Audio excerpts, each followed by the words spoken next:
सर्वांचं स्वागत। आज तिसरा दिवस आपला नारद भक्ती सूत्राचा 23 मे 2020 आणि आज माझ्या आईचा वाढदिवस असतो।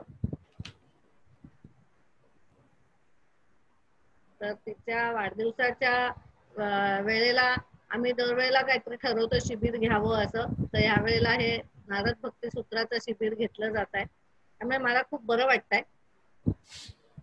आणि निश्चितच हे सगळं आईपर्यंत पण पोहोचत असणार आहे। आई ऐकत असणार आहे, दादा ऐकत असणार आहे। तर एक आईच्या अतिशय आवडीच्या अशा श्लोकाने आपण सुरुवात करू।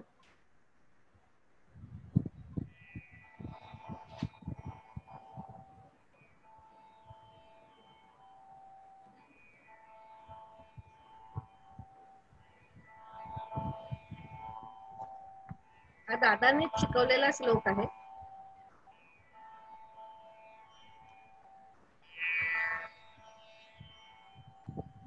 सब कुछ दीना आपने भेंट करूं क्या नाथ,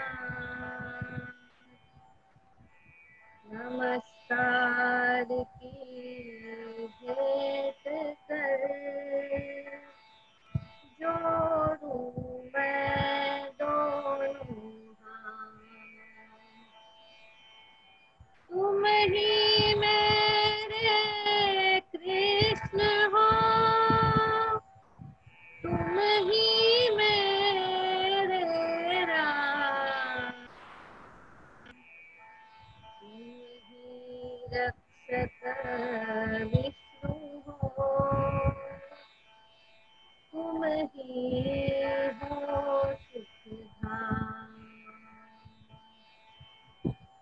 एक भरोसा आपका मुझे सदा महाराज, दीन दया प्रभु आपकी कौन सवारेगा।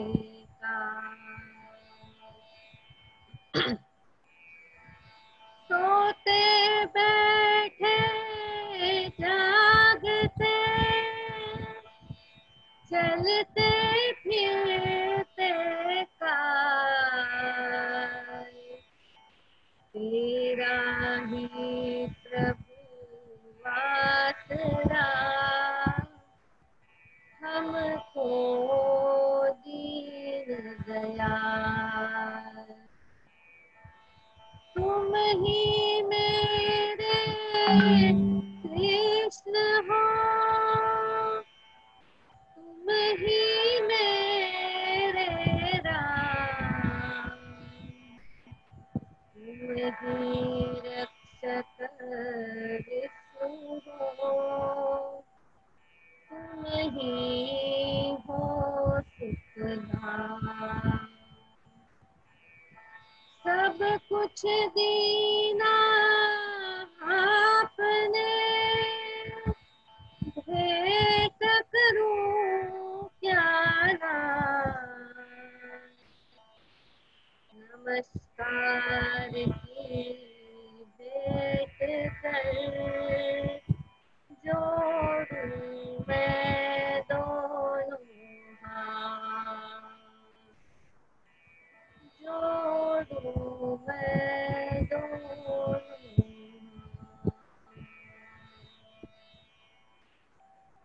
हरिओम।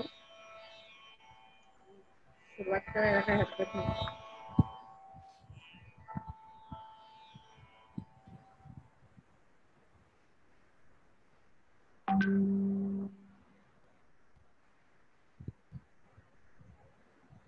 विकास सुरुवात करायला हरकत नाही। हरिओम। आजचा आपला प्रवचनाचा तिसरा दिवस। सर्वांना आपण 2 दिवस व्हिडिओ 2 जी प्रवचन घेतली। व्हिडिओ सगळ्यांना ऑफ करायला सांगू आणि माईक। माईक सगळ्यांनी ऑफ करा आणि व्हिडिओ पण ऑफ करा. व्हिडिओ व्हिडिओ केलेत तर चांगलं होईल. बरोबर.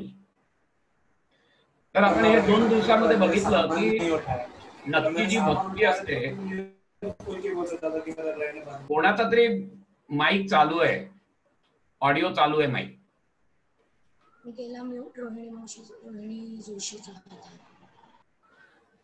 तर आपण बघितलं की म्यूट करायचं म्हणजे तुझ्या इथून कर. जाऊ दे, तुम्ही व्हिडिओ चालू ठेवा. म्हणजे तू माईक तुझ्या इथून ऑफ कर.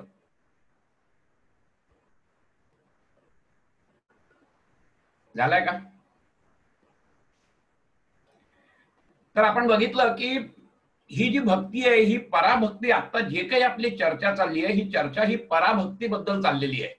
आणि ही पराभक्ती म्हणजेच आत्मज्ञान, म्हणजेच साक्षात्कार, आत्मसाक्षात्कार, म्हणजेच ते परमात्म ज्ञान. पराभक्तीलाच म्हटलेलं आहे. म्हणजे भगवंत प्राप्ती म्हणजे काय, तर त्या पराभक्तीमधूनच होत असते. पराभक्तीमधूनच आपल्याला आत्मज्ञान होत असतं. पराभक्तीमधूनच आपल्याला तो सच्चिदानंद जो आहे तो अनुभवता येत असतो. आणि सगळं जे काही वर्णन चाललंय हे सगळं आपलं पराभक्तीबद्दल चाललेलं आहे. त्यानंतर अपराभक्ती म्हणजे काय वगैरे वगैरे ते नंतर येईल पुढे, त्याच्याबद्दल वाद नाहीये. परंतु आता पराभक्ती म्हटलं. आणि मग ही पराभक्ती कशी असते तर आपण बघितलं, परम प्रेम स्वरूपा आणि अमृत स्वरूपा अशी असते. आणि अशी ही पराभक्ती जर का प्राप्त झाली तर त्या भक्ताला काय काय प्राप्त होतं तेही आपण बघितलं. त्या 3 सूत्रांमध्ये बघितलं. यत् लब्ध्वा पुमान् सिद्धो भवति, अमृतो भवति, तृप्ती भवति. नंतर यत् प्राप्य किंचित न वांछति, न शोचति, न द्वेष्टि, न रमते, न उत्साही भवति. आणि अजून एक बघितलं तिसऱ्याच्यात, म्हणजे यत् ज्ञात्वा मत्तो भवति, स्तब्धो भवति आणि आत्मरतो भवति, आत्मारामो भवति. आणि मग आता ही भक्ती जी आहे या भक्तीची अद्वितीयता आपण कालपासून सुरुवात केली. तर काय अद्वितीयता आहे, तर पहिलं आपण सूत्र बघितलं 7वं, सा न कामयमाना निरोध रूपत्वा. म्हणजे ही जी आहे ही कामना रहित असते भक्ती. त्याच्यात कुठचीही कामना नसते आणि निरोध रूपात असते. निरोध असतो त्याच्यात. निरोध म्हणजे काय, तो थोडक्यात त्याग. तो कसा आहे तो पुढच्या याच्यात त्यांनी सांगितलंय. कसला त्याग आहे तर पुढच्या सूत्रात ते सांगतात, निरोधः तु लोक वेद व्यापार न्यासः. इथे आपण काल आलो होतो. बरोबर आहे. निरोध म्हणजे काय तर लोक वेद व्यापार न्यासः म्हणजे लौकिक आणि वैदिक जी जी काही म्हणून कर्म आहेत, जी जी काही म्हणून आपला व्यापार चालतो, या सगळ्या व्यापाराचा त्याग, याचा अर्थ निरोध. आता आपण लौकिक तर आपल्याला माहितीच आहे आपल्याला काय काय लागतं ते, त्याचा तो त्याग करतोच माणूस. परंतु नारदांनी असं सांगितलंय की तो जो पराभक्तीला गेलेला भक्त असतो तो वैदिक किंवा त्या वैदिक कर्मकांडामुळे, यज्ञ यागामुळे जे काही आपल्याला मिळत असतं स्वर्गीय सुख वगैरे, त्याचा सुद्धा तो त्याग करतो. म्हणजे ती पण कामना धरत नाही. आणि आपण काल तेही बघितलं की ही तर पहिली पायरी आहे. वेदांत फिलॉसॉफी जेव्हा आपण माणूस शिकतो, ज्यावेळेला गुरुकडे जातो, तर गुरुकडे जायच्या आधी काय पाहिजे तर तुमची स्वतःची तयारी पाहिजे. त्या तयारीमध्ये ह्या 4 गोष्टी अनुस्यूत आहेत, ज्याला साधना चतुष्टय म्हणतात.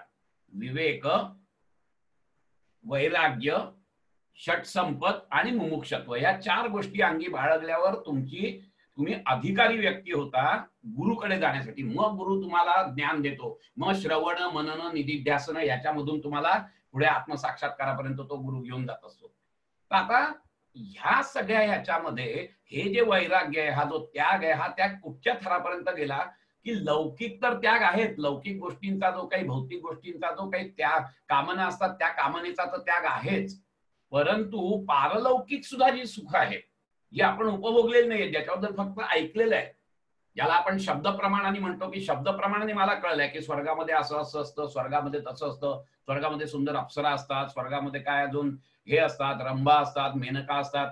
सगळ्या पुरुषांना खूप आनंद झालेला आहे मला माहिती आहे, फक्त नुसतं इमॅजिन करूनच. परंतु तिथे गंधर्व, किन्नर वगैरे पण असतात, त्यामुळे बायकांनी आनंद व्हायला काही हरकत नाही. आणि त्याच्यावर काय असतं, अमृत असतं की ज्यांनी अमृतत्व मिळतं वगैरे वगैरे सगळ्या गोष्टी, या सगळ्या ऐकीव आहेत. पण ऐकीव असल्या तरी देखील आम्ही त्याच्याबद्दल कामना धरतो. नारद ऋषी म्हणतायत की ही सुद्धा त्या भक्ताला कामना नसते. म्हणजे मी स्वर्गात जायला पाहिजे म्हणून यज्ञ याग आमच्या मीमांसकांनी सांगितलेले आहेत, ते यज्ञ यागात सुद्धा त्याला फार इंटरेस्ट नसतो. कारण त्यात काय असणार आहे तर शेवट स्वर्गसुख. पण स्वर्गसुख पण नको, मोक्ष पण नको, नरकात जाणं काय, स्वर्गात जाणं काय, सगळं त्या भक्ताला एकच असतं. एक गोष्ट आठवली म्हणून सांगतो. नारद आणि राधेची गोष्ट आहे. नारद असे सगळ्या तिन्ही जगामध्ये संचार करणारे, आपल्याला माहिती आहे नारायण नारायणांचा घोष अखंड त्यांचा जप चाललेला असतो. असेच एकदा ते पृथ्वी तलावर येतात आणि कृष्णाला भेटतात. जाऊन नारायण नारायण म्हणत जातात. बघतात तर कृष्ण खूप तळमळत असतात. तर नारदांना म्हणतात, भगवान हे काय झालं काय तुम्हाला? त्यावेळेला ते म्हणतात की अरे माझ्या खूप पोटामध्ये दुखत आहे. मग म्हणे काय औषध घेतलंय, काही घेतलंय का औषध, वैद्यांना बोलवू का? नाही नाही म्हणे, माझ्या फक्त भक्ताची जी पायधूळ आहे ना ती माझ्या जर का कपाळाला लावली तर म्हणे मी बरा होणार आहे. नारद क्षणभर तिथे थांबतात आणि थोड्या वेळाने विचार करतात आणि तडक वृंदावनात जातात. राधेला भेटतात. राधे, अगं असं असं झालेलं आहे. अरे माझा कान्हा, आणि तोही आजारी आहे, तोही तडफडतोय, त्याला पोटदुखी आहे, काय काय उपाय काय? नाही म्हणे, आपल्या कुठल्या तरी भक्ताची पायधूळ जर त्याला पाहिजे असेल, ती जर का मिळाली तर ती त्याच्या कपाळाला लावली तर ते बरे होणार आहेत म्हणून चटकन राधेने आपल्या पायाखालची माती काढून त्यांच्या हातात दिली. नारदांच्या, जा म्हणे, ताबडतोब जा. नारद म्हणाले, अगं राधे, हे मी पण नसतो का करू शकलो? मी पण त्यांचा परम भक्त आहे तुझ्यासारखा, मी पण तिथल्या इथेच करू शकलो असतो. पण आपली पायधूळ भगवंताच्या कपाळाला लावायची, अरे नरकात जाऊ आपण, किती मोठं पाप होईल आपल्या हातून. राधेचं जे उत्तर आहे ते उत्तर सांगतं की कशा पद्धतीने त्याग असावा. मी 100 वेळा नरकात गेली तरी चालेल, पण आत्ता माझा काना बरा व्हायला पाहिजे. तुम्ही ताबडतोब जा, ही माझी पायधूळ घेऊन आणि त्यांना बरं करा. नारद आतल्या आतच ओळखून बसले की राधेचं प्रेम आहे, हे राधेचं प्रेम माझ्यापेक्षा खूपच वरच्या दर्जाचं प्रेम आहे. अशा पद्धतीचं जे प्रेम आहे की ज्याच्यात मोक्षाची सुद्धा कामना नसते, स्वर्गाचीही कामना नसते, मी नरकात जाईन का माहित नाही, माझ्या भक्तीच्या आड जे जे काही येईल त्या सगळ्याला तो बाजूला सारत असतो. अशी ती पराभक्ती असते, परमभक्ती असते. आणि मग या निरोधाचंच अजून मग पुढे त्यांनी उदाहरणं दिलेली आहेत. निरोधाचंच अजून चाललंय व्याख्यान. ते म्हणतात पुढच्या सूत्रामध्ये, तस्मिन अनन्यता तद्विरोधेषु उदासीनताच. आणि त्याच्या पुढच्या ह्याच्यात ते सांगतायत, दोन्ही सूत्र एकत्रच घेऊ, की अन्यान्य आश्रयाणाम त्यागा हा अनन्यता. अनन्य भक्ती म्हणजे काय, पराभक्ती म्हणजे काय, अनन्य भक्ती म्हणजे काय, त्याचेही 2 सूत्रात त्यांनी अजून उदाहरण देऊन सांगितलेले आहे. एक आपण बघितलं की ती निरोधक स्वरूप असते. मग निरोधक असला तर लौकिक आणि वैदिक आणि लौकिक कर्मांचा हे आहे. आणि काय असते तर तस्मिन अनन्यता, ती अनन्य भक्ती असते. आणि त्याच्या विरोधात असणाऱ्या सगळ्या गोष्टीबद्दल उदासीनता, असं त्यांनी सांगितलेलं आहे. अनन्य म्हणजे काय नक्की? आम्ही बेसिकली आमचं सगळं जे जीवन आहे ना, हे सगळं काहीतरी मागण्यासाठी असतो. काल मी तुम्हाला सांगितलं, तेन त्यक्तेन भुंजितः, त्यागाने उपभोगायचं असतं. त्यागामध्ये खरं प्रेम आहे. मी काल तुम्हाला उदाहरण दिलं, प्रियकर आणि प्रेयसी, त्या प्रेयसीसाठी प्रियकर त्याग करत असतो. त्याग करून जेव्हा त्याला दिसतं की माझी प्रेयसी खूप आनंदी आहे, खूप सुखी आहे, त्या सुखात स्वतःचं सुख मानणारा जो असतो तो खरा प्रियकर.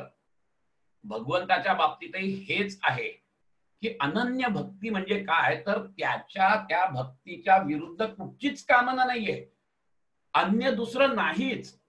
तो भगवंत सगळ्या चराचरात ठासून भरलेला आहे, ही जाणीव आहे. एवढंच नाही तर तो माझ्या सगळ्या अस्तित्वात भरलेला आहे, ह्याची जाणीव ठेवून भक्ती करणं म्हणजे अनन्य भक्ती. अन्य दुसरं नाहीच, संपूर्ण चराचरात तो भरलेला आहे, जिथे जाईन तिथे तोच दिसतोय मला. ही भावना ठेवून जेव्हा भक्ती होते त्याला अनन्य भक्ती असं म्हणतात. आमचा मात्र विषय वेगळा असतो. आमचे सगळे विषय भौतिक असतात. मग गाडी पाहिजे, बंगला पाहिजे, घोडा पाहिजे, हे सगळे विषय असतात. परंतु यांचा जो विषय असतो, विषय तो त्यांचा झाला नारायण. नावडे धन जन माता पिता. तुकाराम महाराजांनी एका अभंगात खूप सुंदर सांगितलंय, भक्त ऐसे जाणा जे देही उदास, गेले आशापाश निवारोनी. काय सुंदर ही संत मंडळी आहेत ना, यांनी ह्याचं लौकिक असं ज्ञान घेतलं सुद्धा नसेल, परंतु त्यांना जो साक्षात्कार झालाय त्याच्यात त्यांना हे सगळं ज्ञान आलेलं आहे, हे लक्षात घ्या तुम्ही. आणि म्हणून तुकाराम महाराज सांगतायत की भक्त ऐसे जाणा जे देही उदास. देही म्हणजे या देहातलं, म्हणजे मी, माझा देह, माझं मन, माझी बुद्धी, माझा अहंकार, या सगळ्याबद्दल देही उदास आहेत ते. गेले आशापाश निवारोनी, विषय तो त्यांचा झाला नारायण. नावडे धन जन माता पिता. अतिशय सुंदर असा अभंग आहे. ह्यांचा विषयच मुळी तो झालेला आहे. आणि ह्या विषयामुळे त्यांचा एकच विषय, आणि तो विषय म्हणजे काय तर दुसरे सर काही नाही, माझा भगवंत, की ज्याच्यावर मी अलोट प्रेम करतोय, निस्सीम प्रेम करतोय, ज्याच्यावर माझी पूर्णपणे श्रद्धा आहे आणि ज्याच्यासाठी माझी संपूर्ण शरणागती आहे, अशा त्या भगवंतावर जेव्हा मी प्रेम करतो त्या वेळेला, आणि ह्या चराचरात तोच ठासून भरला ह्या ज्ञानाने मी जेव्हा प्रेम करतो त्यावेळेला ती जी भक्ती होते, ते जे प्रेम होतं ते प्रेम भक्तीमध्ये रूपांतरित होत असतं. इथपर्यंत नाही. तया अहम वाचा चित्त अंग देवनिया शरणरिग महोदधिका गांग लिघारे जैसे, ज्ञानदेवांनी सुद्धा सांगितलेलं आहे, फार सुंदर सांगितलंय की त्याला शरण द्यायचं म्हणजे काय काय. तया अहम वाचा चित्त अंग, सगळंच्या सगळे माझे जी जी म्हणून काही अस्तित्व आहे ती सगळी अस्तित्व मी त्याला अर्पण करणार आहे आणि त्याच्यात एकरूप होणार आहे. ही जी एकरूपता आहे की माझं नाहीच, आमचं, मी काल तुम्हाला सांगितलं तसं की आम्ही सगळं देतो पण स्व देत नाही. सर्वस्व द्यायचंय आपल्याला, सर्व द्यायचंय प्लस स्व पण द्यायचंय. आम्ही स्व देत नाही, तिथेच कुठेतरी आमचं घोडं अडतं, पराभक्तीकडे जात नाही. आमची ती अपरा निम्न स्तराचीच भक्ती होत असते आमची, कारण ती आमची होत नाही. आणि ते म्हणतात की कशा पद्धतीने ती भक्ती म्हणजे माझी सगळी अस्तित्व मी त्याला अर्पण केल्यावर माझं अस्तित्वच नाही ना. कळलं की नाही? माझं अस्तित्वच जिथे नाही तया अहंवाचा चित्त अंग देवनिया शरणरिग, आणि काय दृष्टांत दिले, महोदधिका गांग रिघाले जैसे. म्हणजे नदी जी आहे ती नदी सागराला जाऊन मिळाल्यानंतर, एकदा सागराला मिळाल्यावर तिचं अस्तित्वच नाहीसे होत आहे. नदी नदी राहत नाहीये, तीच सागर बनते. अशा पद्धतीने, कारण तिचं अस्तित्वच नाहीये. माझं अस्तित्व कसलं आहे तर मी आहे म्हणून आहे. मी भक्ती करतो, मी पूजा करतो, मी जेवतोय, मी राखून बाकीच्या सगळ्या क्रिया आहेत, पण मी सुद्धा अर्पण करायचं आहे. ही जी काही भक्ती आहे ना, या भक्तीला पराभक्ती म्हणतात. आपण हीच नारदांची मगाशी जी गोष्ट सांगितली ती अजून पुढे घेऊन जाऊ, की नारदांना जेव्हा कळलं की अरे राधेची भक्ती कितीतरी उच्च दर्जाची आहे माझ्यापेक्षा, खजील झाले होते ते. परंतु एकदा राधा पण रुसली होती. राधा एकदा रुसली कृष्ण याच्याशी. ती म्हणाली की म्हणे मला माहिती आहे म्हणे सगळ्या जगतात म्हणे सगळे राधाकृष्ण म्हणत असतात, सगळ्यांना माझं प्रेम कळतं आणि म्हणून तुमच्या नावाबरोबर माझं नाव जोडतात राधाकृष्ण म्हणून, पण तुम्हाला मात्र माझ्यापेक्षाही ती तुमची बासरी जास्त प्रिय आहे. त्यावेळेला कृष्ण म्हणतात की अगं तू मला का विचारतेस, या बासरीलाच विचार ना. म्हणून कनवटेची बासरी काढून राधेला देतात आणि राधा एकदाच त्या बासरीकडे बघते आणि जणू काही ती बासरी राधेला सांगते, अगं मी आतून बाहेरून पोकळ आहे, मी नाहीच आहे, माझं अस्तित्वच नाहीये. तो वाजवणारा पण कृष्णच आहे, ऐकणारा पण कृष्णच आहे, मी कोणीच नाही. तो मला हातात घेतोय, तो मला जसं काही वापरतोय, द्वैत भाव कुठे नाहीच आहे.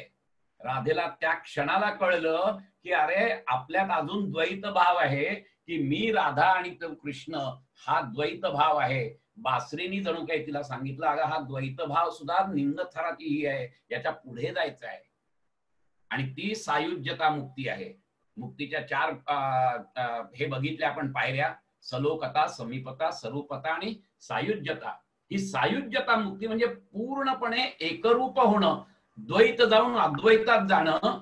ह्या भक्तीला पराभक्ती म्हणतात, की ज्या भक्तीने तुम्ही अद्वैताचा अनुभव घेता त्या भक्तीला पराभक्ती म्हणतात, त्या भक्तीला अत्युच्च भक्ती म्हणतात. आणि तीच ज्ञानोत्तर भक्ती भगवंतालाही प्रिय आहे, हे लक्षात घ्या तुम्ही.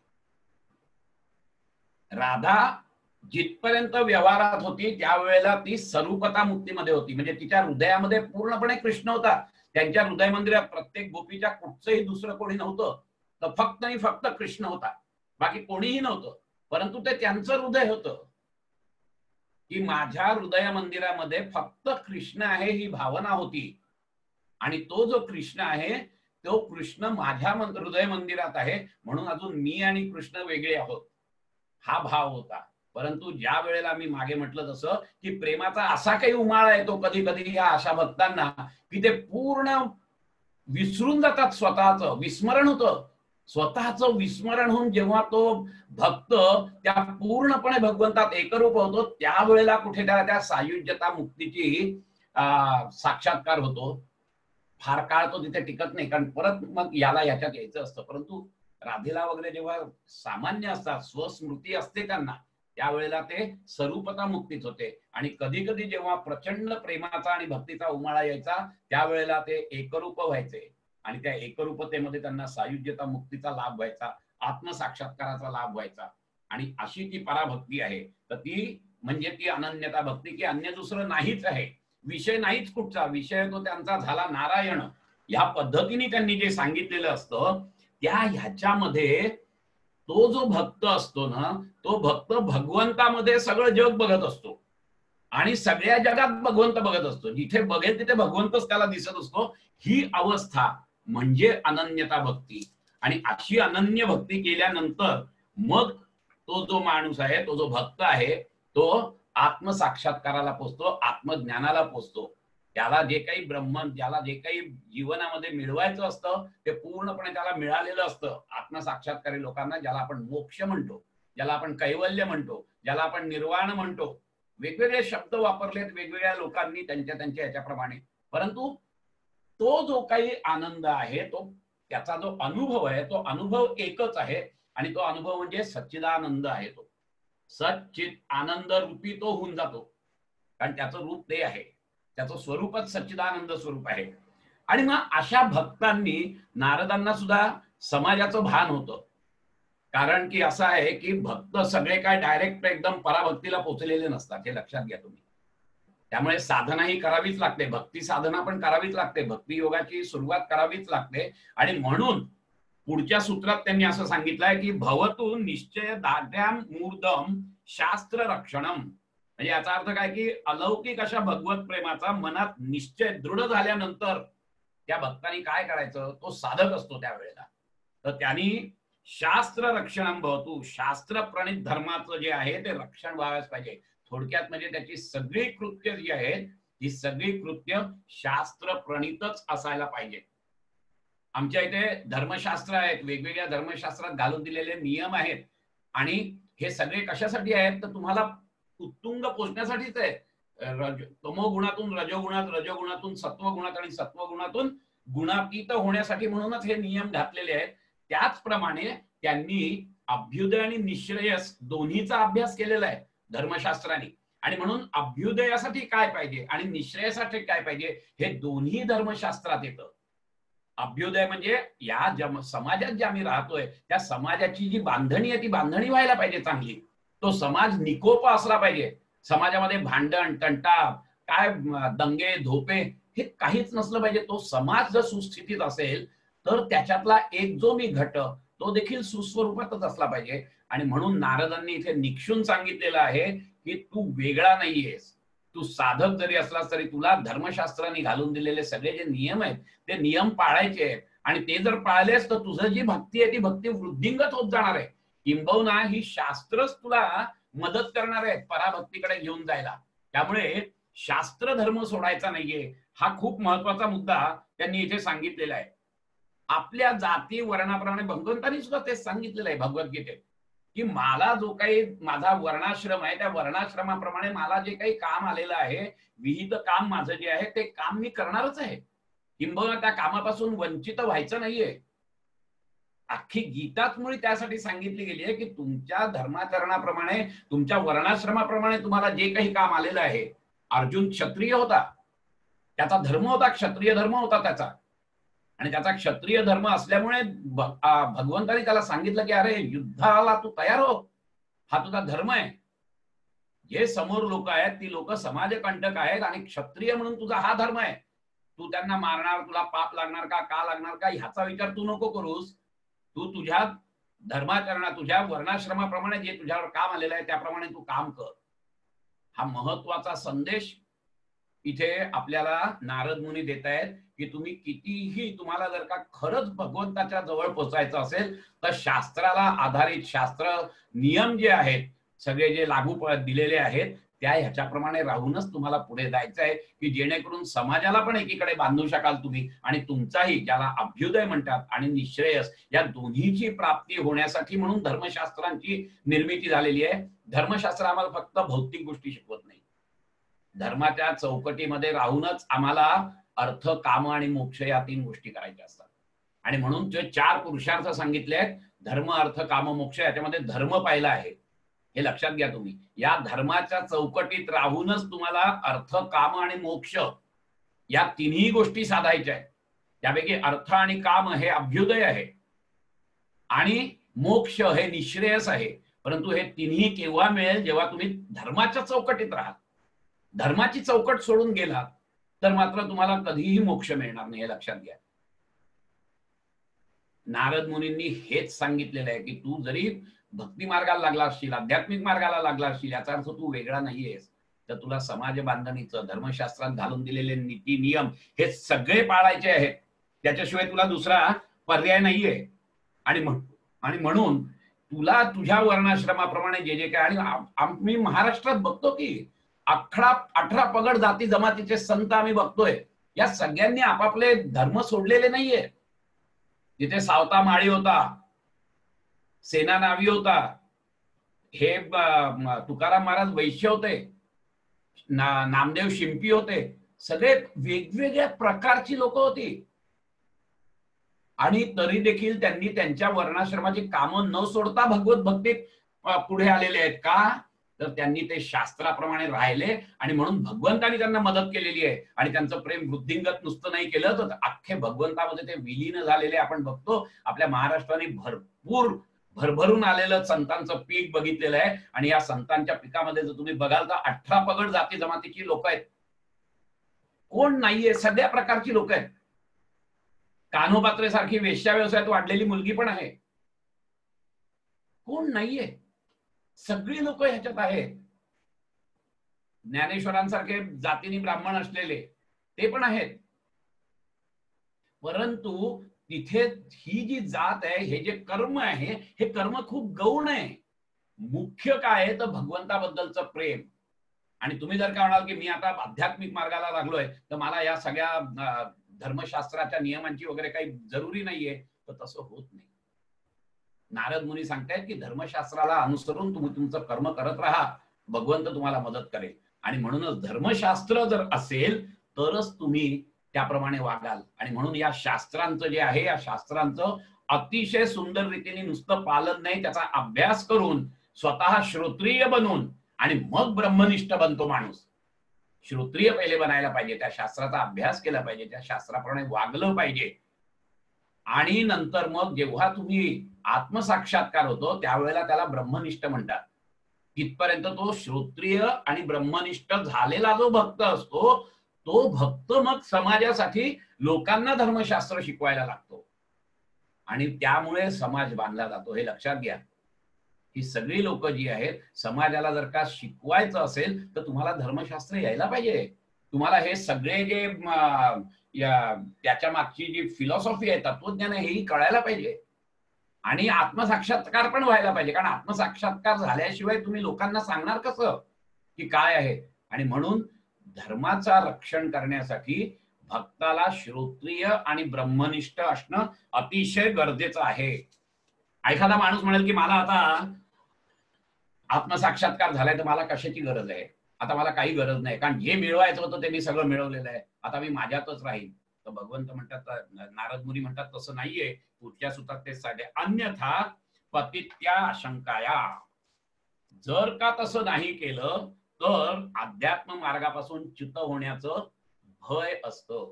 सरळ सरळ सांगितलेलं आहे त्यांनी. आणि ही गोष्ट घडते जेव्हा आध्यात्मिक माणूस कुठेतरी केव्हा तरी त्याला आत्मसाक्षात्कार होतो किंवा मागच्या जन्माचे हे असल्यामुळे होतो. परंतु तो जर का आपल्या धर्मशास्त्राप्रमाणे वागला नाही तर मात्र त्याचं आध्यात्मिक मार्गावर पतन होतं. आणि पतन झाल्यानंतर परत तो साक्षात्कार त्याला होत नाही, हे लक्षात घ्या तुम्ही. त्यावेळेला त्याची अवस्था अक्षरशः पाण्यातून मासळी बाहेर काढावी तसा तडफड तडफड तडफड करत असतो. कारण की एकदा झालेला आहे तो जो काही अमृताचा घोट घेतलेला आहे मी, आणि आता मिळत नाही, मी त्याच्यासाठी बसलेलो आहे, आणि इकडे तर मी संपूर्णपणे वैराग्य प्राप्त झालेलं आहे माझ्या. अशा वेळेला त्याची अवस्था अशी होते, धोबी का कुत्ता न घर का न घाट का, अशा पद्धतीने अवस्था होत असते त्याची. आणि म्हणून ते सांगतायत की न मात्र जे पतन होतं त्या पतनाला तूच कारणीभूत आहेस. अतिशय सुंदर रीतीने सांगितलंय. आणि म्हणून शास्त्राप्रमाणे वाग हे सांगितलेलं आहे यांनी आपल्याला. भगवद्गीतेत पण भगवान श्रीकृष्णांनी तेच सांगितलंय, तस्मात शास्त्रम प्रमाणम ते कार्य अकार्य व्यवस्थितो ज्ञात्वा शास्त्र विधानोक्तम कर्म कर्तुम इह अर्हसी. आणि म्हणून तू अर्जुनाला सांगतायत की तू कर्तव्य आणि अकर्तव्य याचा निर्णय करण्याच्या कामी तुला फक्त शास्त्र मदत करणार आहे, आणि शास्त्रामध्ये काय विधित केलंय ते जाणून तू कर्म करणं हे तुला या लोकी अतिशय यश प्राप्त करून देणार आहे. भगवान श्रीकृष्णही तेच सांगतायत गीतेमध्ये आपल्याला. आणि म्हणून नारदांनी सांगितलंय की तू अध्यात्म मार्गाला लागलास, तू भगवंताच्या प्रेमाला प्रेम मिळवण्यासाठी म्हणून जरी मार्गाला लागला असतास तरी तुला शास्त्र आणि जे काही नियम आहेत ते समाजाचे पाळलेच पाहिजे. इथपर्यंत आपण आलो. आता आपण याच्या पुढे जे बघणार आहोत ते मात्र आपण या धर्माच्या वेगवेगळ्या, या भक्तीच्या वेगवेगळ्या व्याख्या ज्या वेगळ्या लोकांनी केलेल्या आहेत ते बघणार आहोत. नारदांनी त्यांच्या ह्याच्यात तेच सांगितलेलं आहे की नारद म्हणतात की तल लक्षणाने वांचते नाना मतभेदा. त्या भक्तीची लक्षणं जी आहेत त्याच्या ज्या व्याख्या आहेत त्या मात्र वेगवेगळ्या आचार्यांनी वेगवेगळ्या केलेल्या आहेत. आणि म्हणून नारद पहिल्यांदाच इथे सांगतात की मी पहिले त्यांच्या व्याख्या सांगतो आणि मग नारदांनी स्वतःची व्याख्या सांगितली आहे, की जी सर्वसमावेशक व्याख्या आहे. आपण ती बघणार आहोत. परंतु आता महत्वाचा मुद्दा असा असतो की मग ही वेगवेगळी कशी काय आहेत बाबा? जर का पराभक्ती एकच असेल तर मग याच्यामध्ये वेगवेगळे मार्ग कसे आले? अगदी साधं गणित आहे त्याच्या मागचं, की तो जो अनुभव आहे तो अनुभव अनिर्वचनीय आहे, तो शब्दातीत आहे, शब्द तोकडे पडतात त्याला. आणि म्हणून तो अनुभव सांगण्याचा जसा तुम्ही प्रयत्न करता आणि ज्या मार्गाने तुम्ही त्याला तो प्राप्त झालेला आहे त्या मार्गाचं ते विवरण करतात फक्त. मग ते मार्ग वेगवेगळे असतील. मी पहिल्या माझ्या याच्यात सांगितलेलं आहे की ते अनिर्वचनीय असल्यामुळे ज्याला जे मिळालं ते जे त्याचा अनुभव जो मिळाला तो अनुभव एकच जरी असला तरी मार्ग वेगवेगळे आहेत. कोणी ज्ञान मार्गाने तो मिळवला, कोणी कर्म मार्गाने मिळवला, कोणी भक्ती मार्गाने मिळवला, कोणी ध्यान मार्गाने मिळवला. आणि मग त्यांचे त्यांचे संप्रदाय बनत गेले. एकाला बुद्धांना निर्वाण अवस्था वेगळ्या पद्धतीने मिळाली, त्यांनी त्यांची मतं मांडली, त्या मताला ज्यांनी हे दिलं ते त्यांचे अनुयायी झाले आणि तो संप्रदाय झाला. वेदांताचा जो अभ्यास केलेला आहे त्यांना सांगितलं की कशा पद्धतीने मला हे मिळालेलं आहे फळ, मग ते त्यांचा संप्रदाय झाला. ते ज्ञानयोगी झाले, कर्मयोगी काही झाले, भक्तियोगी काही झाले. आणि म्हणून मग या भक्तियोगाचे सुद्धा नाना प्रकार आहेत. मग कोणी वेगवेगळ्या पद्धतीने भक्ती करत असतो. तेच प्रकार नारदांनी आता इथे सांगितलेले आहेत. 3 आचार्यांचं त्यांनी उदाहरणं दिलेली आहेत की कशा पद्धतीने त्यांनी सांगितलेलं आहे. तर पहिलं जे आहे ते पूजा आदिषु अनुरागाः इति पाराशर्याः, म्हणजे उत्कट प्रेमाने आणि पूर्ण आसक्तीने परमेश्वराच्या पूजेत रस घेणे म्हणजे भक्ती. भक्तीची व्याख्या केलेली आहे त्यांनी चक्क. कोणी केली ही? पाराशर्याः, पराशर ऋषींच्या मुलांनी म्हणजे व्यासांनी अशी व्याख्या केली आहे की अतिशय उत्कट प्रेमाने त्या भगवंताची पूजा करणं म्हणजे भक्ती. आता भगवंताची पूजा करायची म्हणजे कशी करायची? तर आम्हाला 5 ज्ञानेंद्रिय आणि 5 कर्मेंद्रिय आणि मन दिलेलं आहे. व्यास मुनी म्हणतात की ह्या सगळ्यांचा उपयोग करून, ह्या सगळ्या साधनांचा उपयोग करून पूजेमध्ये जेव्हा तो माणूस तल्लीन होतो त्या पूजेला भक्ती म्हणतात. त्या पूजेला भक्ती म्हणायची असते. आणि म्हणून आपल्या हृदयस्थ परमेश्वरावर जाण्याचा जो प्रयत्न करतो त्यावेळेला लागणारी जी साधनं आहेत ती साधनं कुठची आहेत? तर माझी 5 ज्ञानेंद्रिय, माझी 5 कर्मेंद्रिय आणि मन, हे सगळं जो वापरून पूजा करत असतो. म्हणजे काय करायचं? आम्ही पूजा कशी करतो बघा बरं, इमॅजिन करा तुम्ही. आणि व्यासमुनी कशी सांगतायत पूजा ती बघा. व्यासमुनी सांगतायत तुम्हाला पूजा करायची आहे ना, संपूर्ण मन त्याच्यात पाहिजे, अतिशय प्रेमांदून तुम्ही ती पूजा केली पाहिजे. म्हणजे मी देवाला जणू काही आंघोळ घालतोय, अतिशय प्रेमाने देवाला ताभानात घ्या, कळलं की नाही? देवाला ताभानात घेऊन त्याच्यावर पाणी टाका, नंतर मग षोडशोपचार पूजा करा. खूपच प्रेम त्याच्यात म्हणजे पूर्णपणे मुरलं गेलं पाहिजे की जेणेकरून तिथलं संपूर्ण वातावरण आहे ते सत्वगुण संपन्न होईल. कारण सत्वगुणातूनच जातो तो मार्ग. एक लक्षात घ्या, अतिशय प्रेमाने मग त्यांना गंध, फुलं, अक्षत, मग निरांजन, धूप, दीप हे सगळं करा. मग देव्हारा सजवा फुलांनी, खूप छान करा. आणि जो काही प्रसाद असेल तो प्रसाद त्याला द्या. आता इथे काय सांगितलंय? या 2 गोष्टी महत्वाच्या आहेत. ज्या वेळेला मी ही पूजा करत असतो त्यावेळेला जे जे काही मी करतो ते माझ्याकडे जे काही चांगलं आहे ना ते देत असतो आम्ही. व्यास म्हणजे असं नाही म्हणत की हा तुम्ही तो ना ती पाठ म्हणजे अगदी चांदीचाच घ्या बरं का, तामन बिमन चकचकीत तांदीचं नाही तर सोन्याचं पाहिजे असं नाही. तुमच्याकडे जे आहे त्यातलं सर्वात चांगलं काय असेल ते त्याला द्या. ती शरणागती आहे, ते समर्पण आहे. त्या समर्पणाने तुम्ही करा. त्याच्यामध्ये पूर्णपणे रस पाहिजे, त्याच्यामध्ये पूर्णपणे तुमचा भाव पाहिजे. तो जर भाव नसेल आणि हे जर सगळं केलं तर ती भक्ती होत नाही.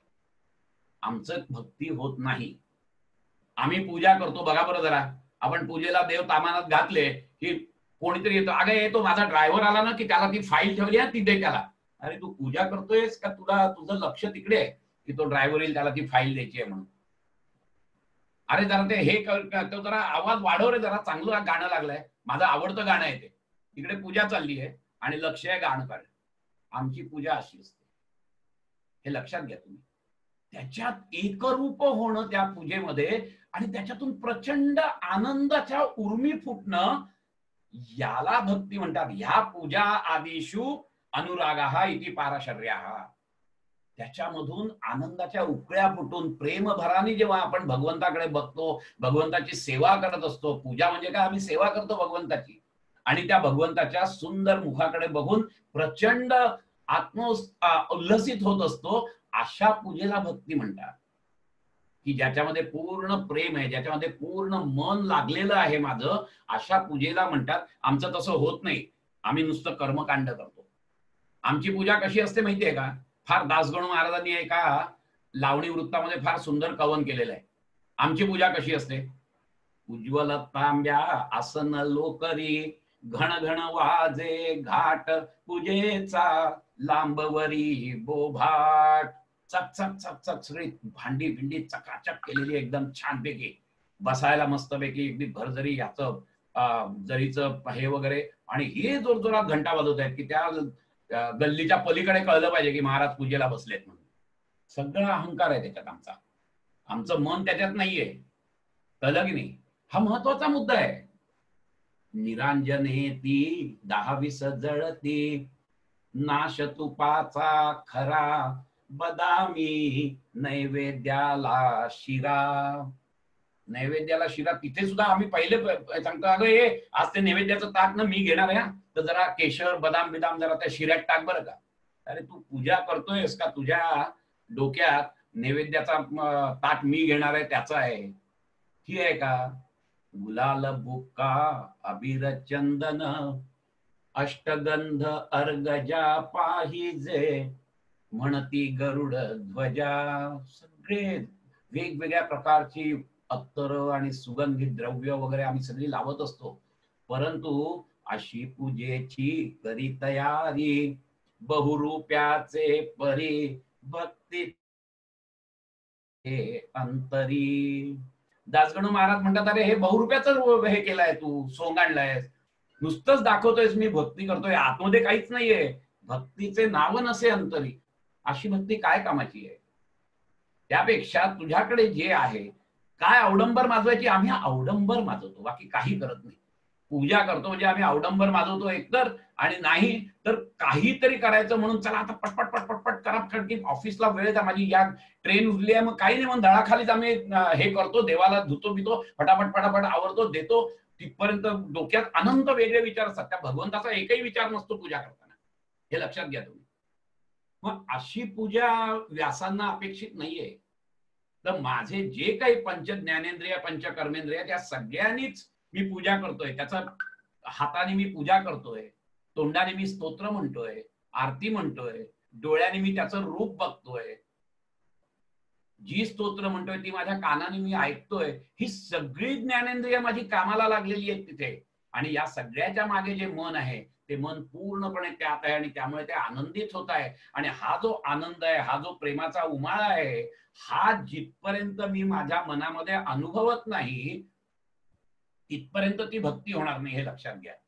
आणि म्हणून पूजा आदिषु अनुरागाः इति पारशर्या म्हटलेलं आहे, की पूजा आदिषु अनुराग, त्याच्यामध्ये रस, त्याच्यामध्ये रत व्हायला पाहिजे तुम्ही, त्याच्यामधून आनंद निर्माण व्हायला पाहिजे, आणि तोही सात्विक आनंद, तामसिक आणि राजसिक आनंद नाही, हे लक्षात घ्या तुम्ही.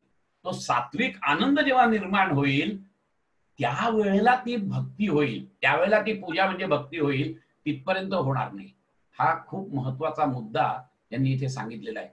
आणि मग दुसरे आचार्य कोण आहेत तर एका आचार्यांनी सांगितलंय की आमची पंच ज्ञानेंद्रिय कर्मेंद्रिय पूर्ण पूजेमध्ये घाला आणि त्या पूजेमधूनच तुम्हाला भक्तीचा हे येईल आणि तुम्ही त्या आनंदातून त्या भक्तीतून तुम्ही पुढच्या पराभक्तीला पोहोचू शकता.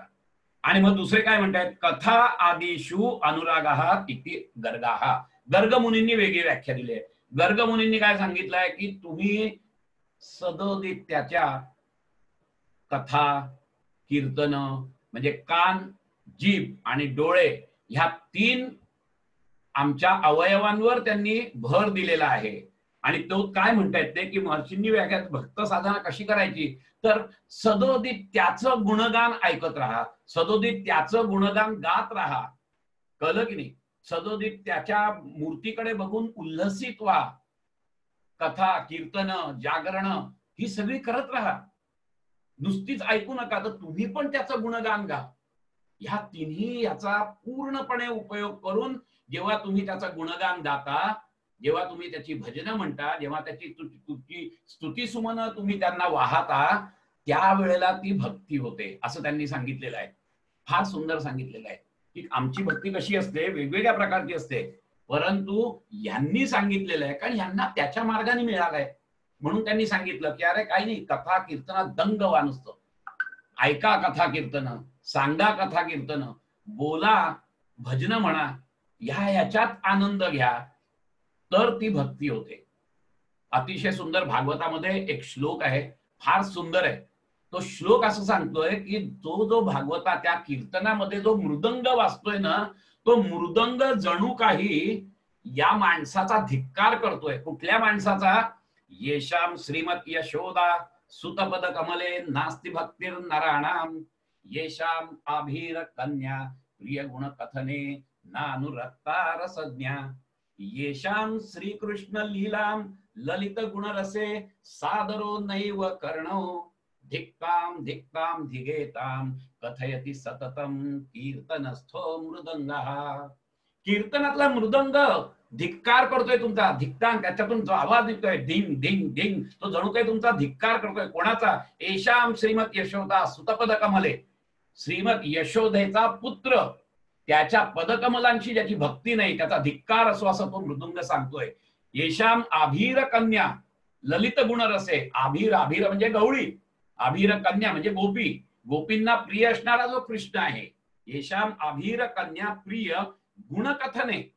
त्या कृष्णाचं गुण सांगण्याचा, गुणलौकिक सांगण्यासाठी तुमची जीभ जर का आरक्त होत नसेल, तुमची जीभ जर का आतुर होत नसेल, तर तो कीर्तनातला मृदंग तुमचा धिक्कार करतोय.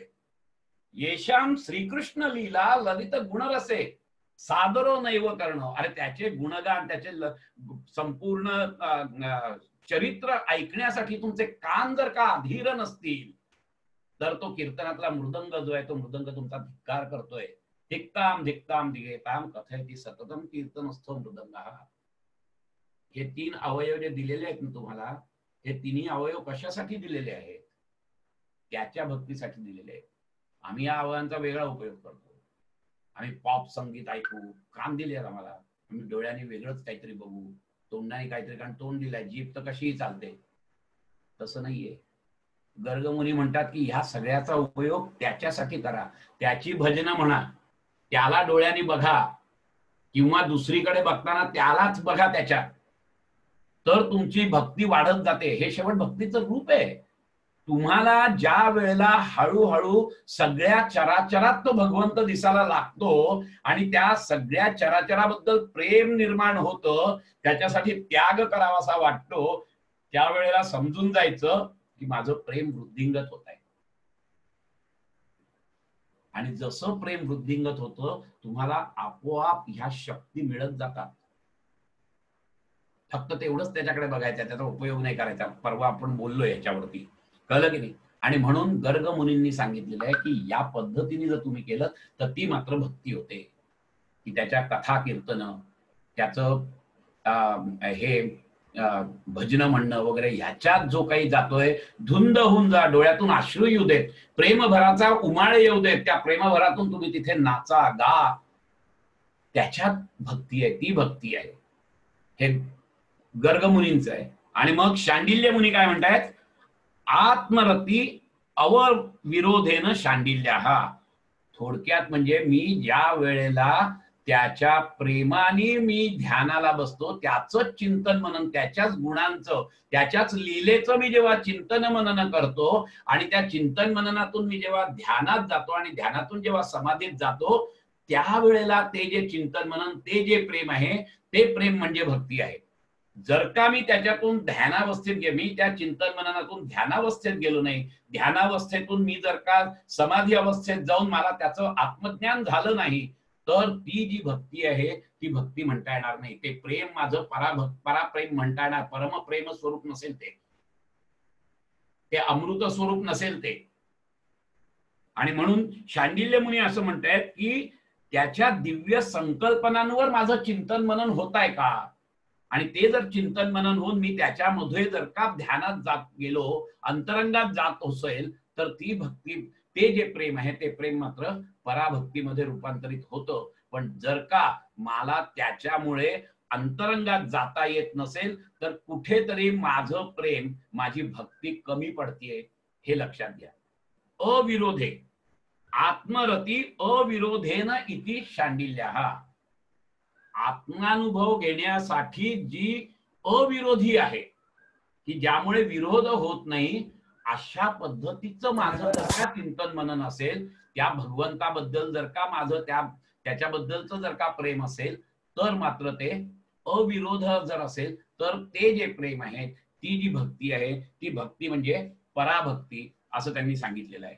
अतिशय सुंदर. आता गंमत अशी आहे, आपल्याला हा खूप नारदांनी, आता चौथ्यांदा नारद स्वतः सांगतायत भक्तीची. आता कसं असतं, या तिघांनी वेगवेगळे मार्ग अवलंबले आहेत.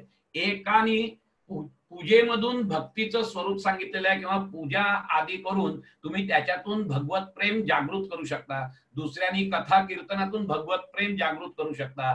तिसऱ्यानी ध्यान मार्गातून, चिंतन मननातून भगवत प्रेम जागृत करू शकता, हे सांगितलेलं आहे.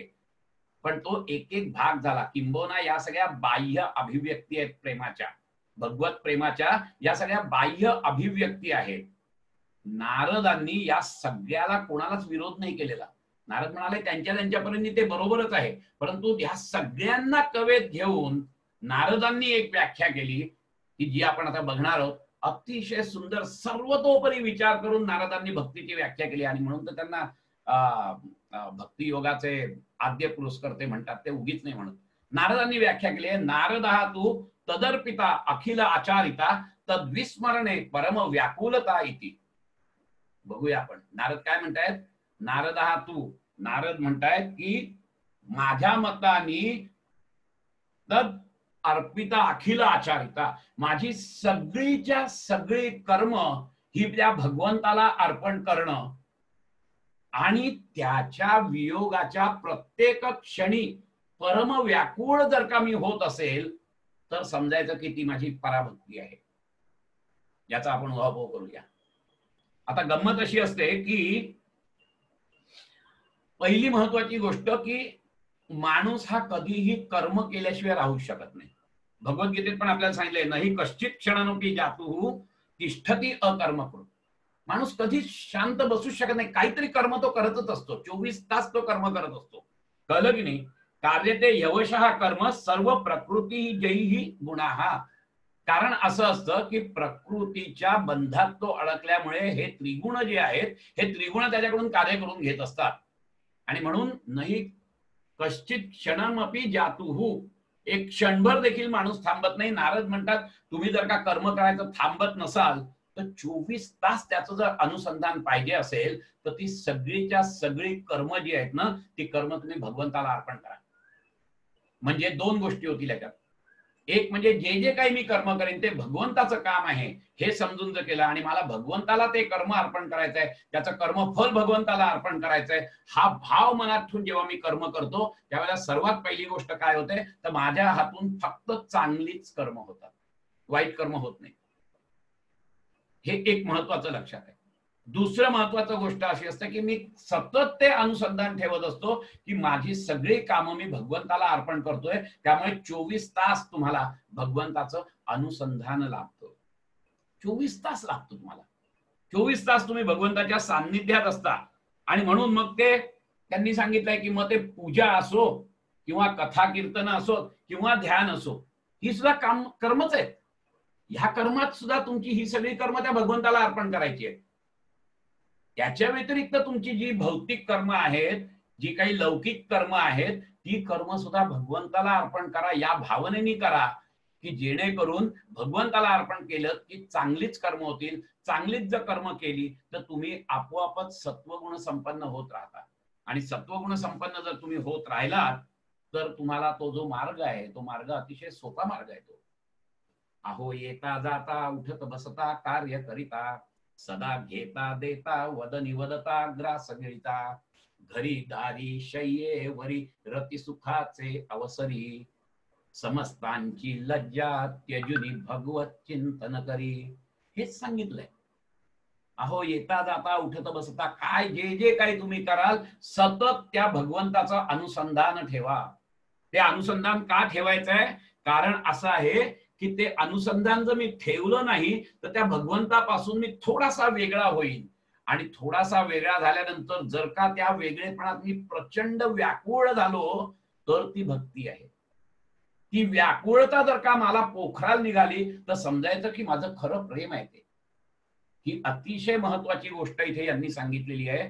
खूप सुंदर रीतीने सांगितलेली आहे की कर्म कसं करावं.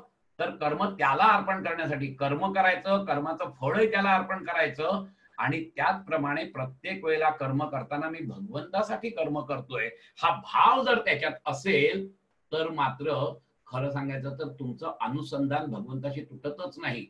आणि जर का तुटलं तद विस्मरणे परम व्याकुलता येते. थोडा क्षण जरी सुटला तरी देखील परम व्याकुळ, जसं मासळी बाहेर काढल्यानंतर तडफडत असते त्याप्रमाणे ती माझ्या मनाची तडफड होते का स्वतः बघायचंय. ती आपण अरे असं झालं काय, ठीक आहे ठीक आहे आता परत जाऊ आपण भगवंताकडे.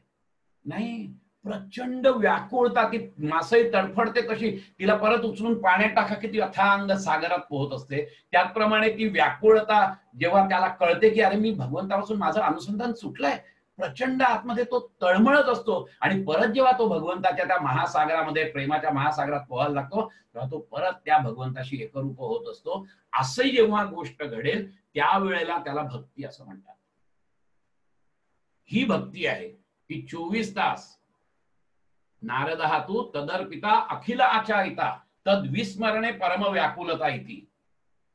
ह्या पद्धतीने जर का केलं. आणि मग कसे असतं मग हे पूजा अर्चा, मी म्हटलं तसं हे बाह्य आविष्कार आहेत सगळे. पूजा करतोय लोकांना दिसते, भजन गाताय लोकांना दिसताय, ध्यान करताय लोकांना दिसताय, ही बाह्य आविष्कार आहेत. मग ह्याच्यातून काय असतं तर अबोल पूजा होऊ शकते, अबोल तुमचं भजन कीर्तन होऊ शकतं, अबोल तुमचं ध्यान धारणा चिंतन मनन होऊ शकतं. कसं होऊ शकतं? पूजा अर्चा करतो आपण, कसे करतो? आता गंमत अशी असते की पूजेला आम्ही फुलं बिलं वाहतो, सगळं वाहतो, सगळं मान्य. परंतु आपण जर का ती पूजा अबोल केली, अबोल पूजा केली म्हणजे काय की माझं मन जे आहे ते मनच मी सुमन केलं तर मला बाहेरच्या फुलांची गरज काय? माझं मन सुमन केलं म्हणजे मी पूर्ण सत्वगुण संपन्न व्हायचा प्रयत्न करत गेलो तर मला बाहेरच्या सुगंधी फुलांची गरज नाहीये. ज्ञानदेव महाराजांनी फार सुंदर मनाला भ्रमराची ही दिलेली आहे उपमा. आणि ते असं सांगतायत की सुमन सुगंधू रे भ्रमरा, सांडी तू अवगुण रे भ्रमरा, ऋणझुण ये भ्रमरा. ते सांगतात अरे भ्रमरा तू का रे या फुलावरून त्या फुलावर, त्या फुलावरून त्या फुलावर, त्या फुलावरून त्या फुलावर असा का धावत असतोस? त्या गंधासाठी ना. अरे तूच सुगंधी हो ना. तू सुगंधी झालास की तुला या फुलांची गरज काय आहे? आम्ही पूजा अर्चा करतो, आम्ही आमच्या डोळ्यांनी बघतो त्याला, हाताने त्याची पूजा अर्चा करतो, भजनं म्हणतो, तोंडाने भजनं म्हणतो, कानाने ऐकतो भजनं. हे सगळं जे आहे या सगळ्यापेक्षा तुम्ही या सगळ्या ज्ञानेंद्रिय आणि कर्मेंद्रियांचीच फुलं करा. ती जर फुलं केली तुमच्या हाताने तुम्ही लोकांची सेवा करा. कर्म करायचे आहेत ना, 24 तास कर्म करायचे आहेत.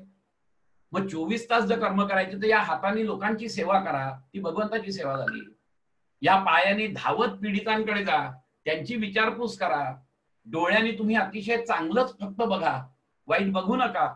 आणि म्हणून तर आमच्या या ज्ञानेंद्रिय आणि कर्मेंद्रियांची आणि मनाची जर का आम्ही सुमन केली तर आम्हाला पूजेसाठी लागणार आहेत कशाला काय? आमच्या आतमध्येच आहे सगळा देव, त्यालाच आम्ही वाहतोय सगळी. आमच्या आतमधल्या देवाला मी मन माझं सुमन केलंय, सुगंधी केलाय. मी हातानी पायानी माझ्या कर्मेंद्रिय ज्ञानेंद्रियांनी मी संपूर्णपणे त्याची सेवा करत बसलोय. त्याची सेवा म्हणजे या जनता जनार्दनाची सेवा करत बसलोय. थोडक्यात काय आहे की माझी सगळी कर्मेंद्रिय आणि ज्ञानेंद्रियांचीच मी फुलं केली. आणि म्हणून तर आमच्या या सगळ्या कर्मेंद्रिय आणि ज्ञानेंद्रियांना कमळ म्हटलेलं आहे. हस्त कमल, नेत्र कमल, पद कमल, ही सगळी कमल म्हणजे काय आहेत की तुमच्याकडून अपेक्षा आहे तुमच्याकडून ती की तुम्हाला हे भगवंताने दिलेलं आहे, याची कमळ करा आणि ती वाहा. कोणाला वाहा? तर हृदयस्थ परमेश्वराला वाहा. बाहेर अवडंबर नकाच माजू. काही जरूर नाहीये तुम्हाला बाहेर अवडंबर माजवायची. तुमचं मन सुगंधी करा, तुम्हाला फुलाची गरज नाही. तुमच्या कर्मेंद्रिय ज्ञानेंद्रियांची कमळ करा, तुम्हाला अपेक्षा कसलीच नाहीये. ती फुलं वाहा. तुम्ही कुणाला वाहा? तर हृदयस्थ परमेश्वराला वाहा. बाहेरच्या देवाला वाहू नका. कारण तुम्ही जी वाहणार आहात फुलं तीच भगवंत खुश झाला की तुम्हाला तोच त्याग आहे. मी मगाशी म्हटलं तसं की प्रियकर प्रेयसीसाठी त्याग करतो आणि तिला काहीतरी देतो, त्यावेळेला तिच्या चेहऱ्यावरचं जे सुख आहे ते सुख बघून हा सुखावतो. ते न त्यक्तेन भुंजिता, हा त्यागून उपभोगा म्हटलेला आहे ना. त्या त्यागामध्ये खरा आनंद आहे. घेण्यामध्ये आनंद नाहीये, देण्यामध्ये आनंद आहे. आणि म्हणून दान धर्म करा आमच्या ह्याच्यात सांगितलेलं आहे. आम्हाला तीच अबोल पूजा करता येते. आणि म्हणून तर यांनी सांगितलेलं आहे ना, तया सर्वात्मका ईश्वरा स्वकर्म कुसुमांची विरा पूजा केली हो अपारा तोषा लागी. ज्ञानदेव महाराज म्हणतात अशी अबोल पूजा करा तुम्ही. तया सर्वात्मका ईश्वरा स्वकर्म कुसुमांची विरा. स्वकर्म कुसुम काय तयार करा आणि त्याची ते पूजा बांधा तुम्ही. ती खूप चांगली आहे. आणि मग नैवेद्य कसा दाखवायचा? आम्ही नैवेद्य दाखवतो, तोही लोकांना दिसतो. कारण त्या नैवेद्यामध्ये मी नैवेद्य दाखवला हा मीपणा असतो. मग अबोल पूजेमध्ये तो मीपणा कसा असेल? मग आत्मनैवेद्य दाखवा. ज्ञानेश्वर महाराज सांगतायत की आत्मनैवेद्यच दाखवला तर तो होतच नाही ना. जिथपर्यंत मी पूजा करतो म्हणजे मी बाजूला राहिलो, पूजा वेगळी राहिली, म्हणजे मी आहेच त्याच्यात. परंतु तो मीच जो आहे ना, तो मीच मुळी सगळ्याचा अडथळा आहे. तुम्हाला पुढे जाऊ देत नाही. त्याचं कारण असं आहे की तो माझा अहंकार अजून मला जडतोय. आणि म्हणून मग नैवेद्य तरी कुठला दाखवायचा? आत्मनैवेद्य दाखवा. आत्मनैवेद्य समीर पिले ब्रह्मानंदी मग वंदिले ज्योतिर्लिंग मग ध्याईले ज्ञानदेवे. ज्ञानदेवाने फार सुंदर एक उपमा दिलेले आहेत की अबोल पूजा कशी करावी, कशाला अवडंबर पाहिजे. उज्ज्वल तांब्या आसन लोकरी घणघण वाजे घाट. लोकांना दिसतो की त्या अभंगात तर उलट तुकाराम महाराजांच्या त्या अभंगात त्यांनी सांगितलं असं अवडंबर माजवलंच नव्हतं. ती जी माया आहे ना, ती माया केव्हाच तुम्हाला पुढे जाऊ देणार नाही. त्या मायाला लगेचच कळतं की तुम्ही पूजा करताय आणि माझा जो दादला आहे त्या दादल्याकडे तुम्ही जाताय, तो तिथे जाऊ नाही देणार. ती माया झडप घालेल तुमच्यावर. बरं, ती माया एवढी सूक्ष्म आहे की तुम्ही कडी कपारीत जरी गेलात ना तरी देखील ती तिथे येऊन तुमच्यावर हल्ला करू शकते. ती फक्त जात नाही त्या भगवंताकडे, कारण तो त्याचा बाप आहे तिचा. त्यामुळे त्या मायेला जर का डावलून तुम्हाला पूजा करायची असेल तर तुम्हाला मानस पूजा करणं महत्वाचं आहे. मानस पूजा करायची असेल तर तुमचं मन तुम्ही सुमन करा, तुमचे ज्ञानेंद्रिय कर्मेंद्रिय तुम्ही कमळ करा, नैवेद्य सुद्धा आत्मनैवेद्य दाखवा. आणि अशा पद्धतीने जी काही पूजा होते तद्विस्मरणे. आणि नंतर मग जर का त्याच्यातून सुद्धा कधीतरी जर का त्याचं हे झालं तर माझ्यामध्ये प्रचंड व्याकुळता जेव्हा निर्माण होईल त्यावेळेला समजायचं की माझी ही भक्ती पराभक्ती आहे. गोपींची ही अवस्था होत होती. सदा सर्व काळ घरातली कामं करत होते, परंतु ते सदा सर्व काळ त्या भगवंताच्याच भोवती त्यांचं मन पिंगा घालत होतं. आणि कधीतरी असं जर का झालं की त्यांचं विस्मरण झालं तर मात्र त्यांना ते हे व्हायचं नाही, सहन व्हायचं नाही. ते अशी परिस्थिती होती त्यांची. इतकं सुंदर रीतीने जर का आपण हे केलं तर ती खरी आहे. नारदातू तदर्पिता अखिल आचारिता तद्विस्मरणे परम व्याकुलता येते. ही व्याकुळता यायला पाहिजे. ही व्याकुळता जर आली नाही तर मात्र त्याला काहीच अर्थ नाही. अशी जी भक्ती आहे ती खरी भक्ती. ती भक्ती जर का आपण केली तर मात्र एक प्रकारे आमची पराभक्तीला आम्ही पोचतो. नाहीतर आम्ही निम्न भक्तीतच राहतो. आम्हाला तो आत्मज्ञान कधीही होणार नाही. पराभक्तीमध्ये आत्मज्ञान आहे, पराभक्तीमध्ये ब्रह्मज्ञान आहे, पराभक्तीमध्ये कैवल्य आहे, पराभक्तीमध्ये निर्वाण आहे. पराभक्ती ही सगळी समानार्थी शब्द आहेत. भक्ती हे जरी मार्ग असला तरी त्याचं मुक्काम पण भक्तीच आहे.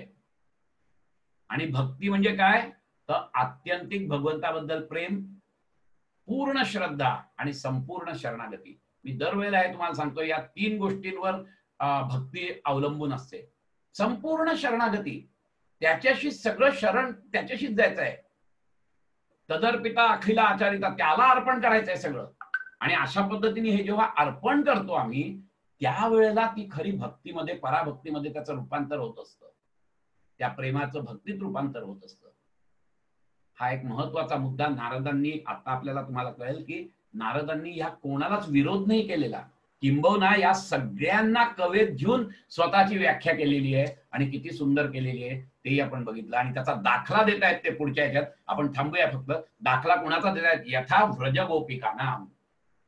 मगाशी मी गोष्ट सांगितली, नारदांना माहिती होतं राधेची काय भक्ती आहे ती, आणि म्हणून त्यांनी दाखला दिलाय की कोणासारखी ही भक्ती असते, यथा व्रज गोपिकांना. उद्यापासून आपण त्याची सुरुवात करूया की कशा पद्धतीने, ह्याच्या पुढचे सगळे घेऊया. आतापर्यंत जे काही आपण सेवा केलेली आहे ती त्या भगवंताच्या चरणी अर्पण करूया आणि आज इथेच थांबूया. एक शांतीपाठ होईल आणि आजचं हे जे प्रवचन आहे त्याची सांगता होईल.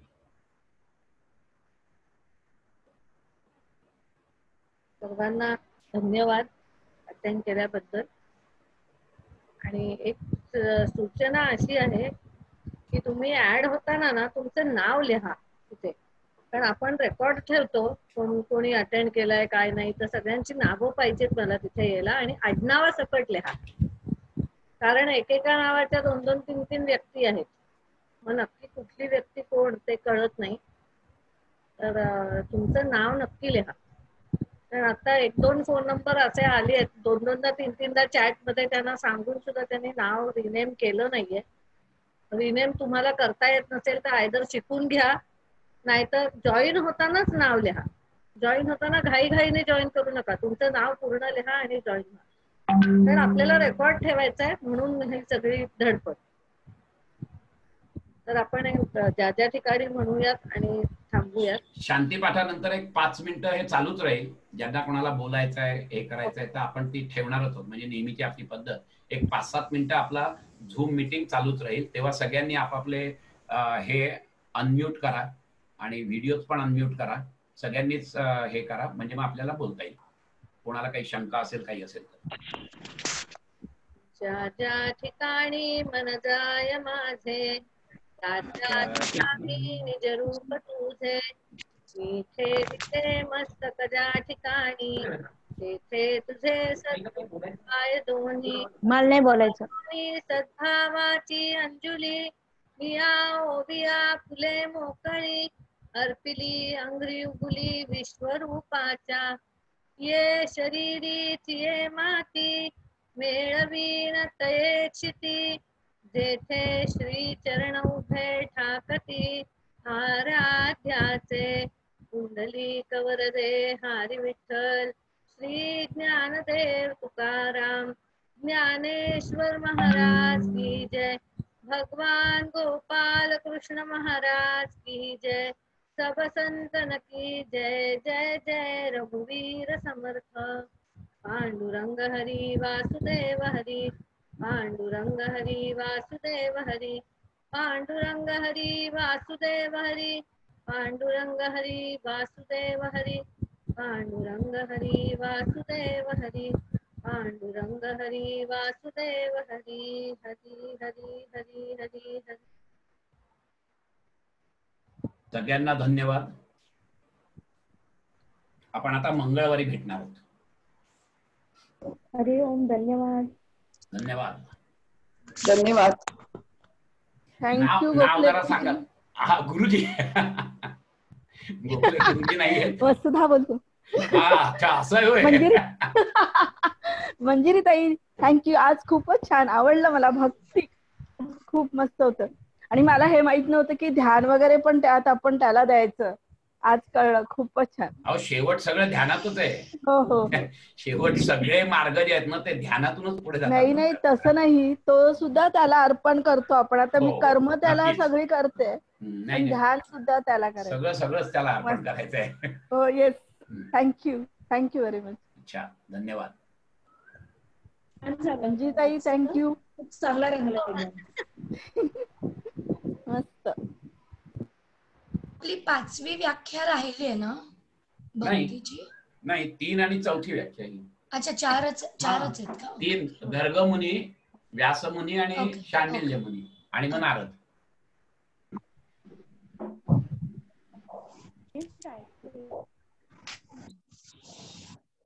आपण आता मंगळवारी भेटतोय सगळे. धन्यवाद. आजचं एकदम इंटरेस्टिंग. धन्यवाद.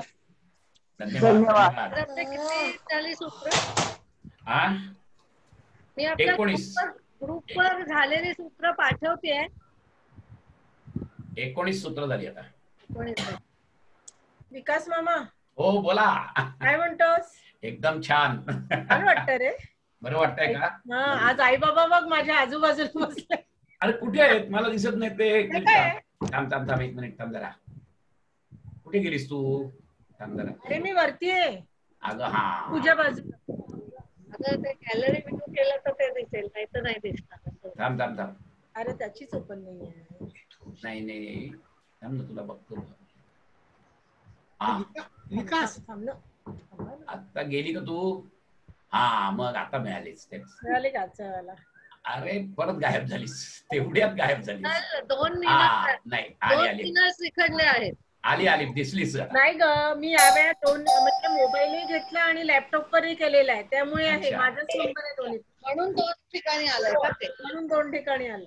अच्छा. एक हे ऐकतात आहे आई बाबा आणि मी एका ठिकाणी असं झालं. ओके